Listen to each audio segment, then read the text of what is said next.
Hello everyone and welcome back to another video. Now I was going to make this video the other day, but I've been too busy assembling my Stormbird day by day. It is a mammoth task and it is slowly seeping the soul out of me. I am never buying a Ford-rolled resin product again. But anyway, this video is dedicated to the new Sister of Battle model, which was previewed on Monday for New Model Monday, and also we're going to be discussing the price for the new Curse City box set.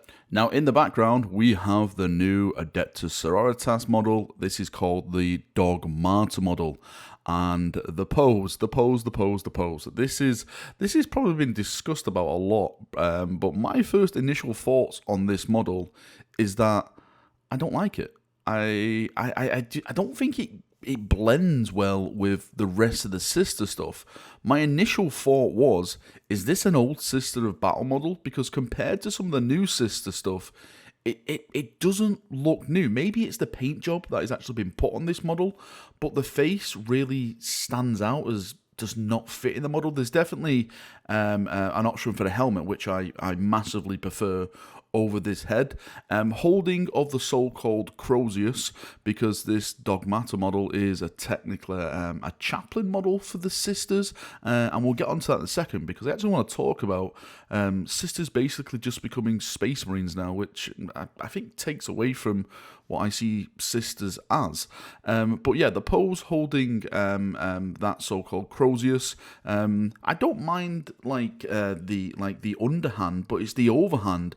Like the fingers, they look so bony and so weird and so long. It just doesn't suit that Sister pose at all. I know a lot of people have been comparing this with some other poses. There's some Necromunda poses. We got the Necron pose with it. I've been seeing on the memes all over the internet, and it basically looks like they just designed it on that type of method and just made it a Sister one.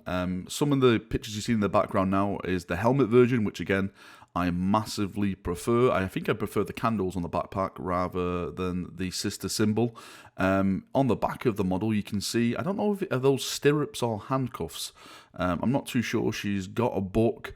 It looks like she's got like a bottle of holy oils, and I don't know, are those like some tent pegs or something? I'm not too sure what's really going on with the back of that, with the equipment that she actually is carrying. Now on to the whole talk about the Sisters becoming more or less de facto Space Marines. They're like the female versions of Space Marines, and I never really saw them in that way. I actually thought the Sisters were a lot more badass. They were just normal humans, trained to the physical prowess as you can be. Yes, they did have power armor and stuff, but their main thing was faith. And it seems like a lot of the models now are just replicants of the Space Marine models. I actually prefer if they went a different direction and did them completely opposite from Space Marines. For example, the Dogmata model that we see in the background now is basically a chaplain. The Palatine model is basically going to be a lieutenant. Now, I know that you have to have some similarities in the rules and everything like that, but it's just becoming a bit too close to actual Space Marines, and that is what I don't see Sisters as. I see them completely different. Their methods, their view on the Imperium, their warfare is completely different to Space Marines. That is how I view it in my mind. You'll probably, some people will disagree. Some people say, no, Valrak, this is the right way to go, and that's fine. Yeah, your opinion is your opinion. My opinion is my opinion, but this is the vision I don't see for Sisters personally. What I do think is when the Sisters eventually get their codex, there's going to be a lot of things in there. Now that we have this model, we have the Palatine model. Don't forget, we've got the Sister mech suits, we've got the new Sister tank. I'm sure there's even going to be more surprises with the Sisters, because there is some rumor images out there that point towards the Adeptus Ministorum, and I think that they could blend in with the Sisters. So yeah, I do expect more Sister stuff, and I think it's going to be a massive release for when the Sisters do get their new decks. Now on to Warhammer Quest Curse City and the pricing of that. I've been getting a lot of questions regarding the pricing. The pricing has been confirmed at £125. I was going to make a video about this the other day as well, but again, I'm not really into Age of Sigmar, but since I've been getting a lot of questions, I thought I'd add it to this video of the Sister video. Now what's in the box of this? As you can see in the background, they've put a little diagram. You get 8 heroes, 42 hostiles, 10 objective markers, all the boards, all the tiles, the dice, the counter, the tokens, the secret envelopes in there. It's very, very similar to Blackstone Fortress, bar the price. I think Blackstone Fortress was £100, if I'm not mistaken. This is £125. When it comes to box sets like this and they're around this type of price, I think you have to look at it as a fan of these type of products. I am not a fan of these products. So when I say I'm not a fan of these products, it doesn't really get me going. That's what I'm saying. Like, the models in there are fantastic. They're amazing.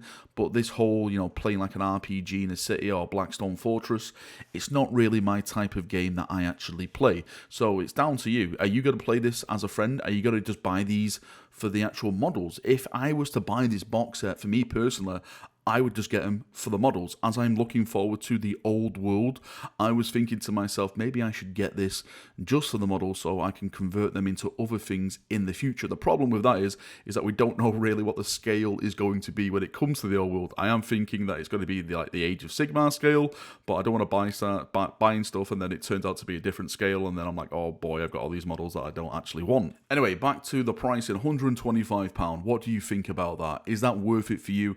Do you think, the 8 hero models, the 42 hostile models, and the 10 objective markers, because they are really the only models in this set, is worth that £125 price tag?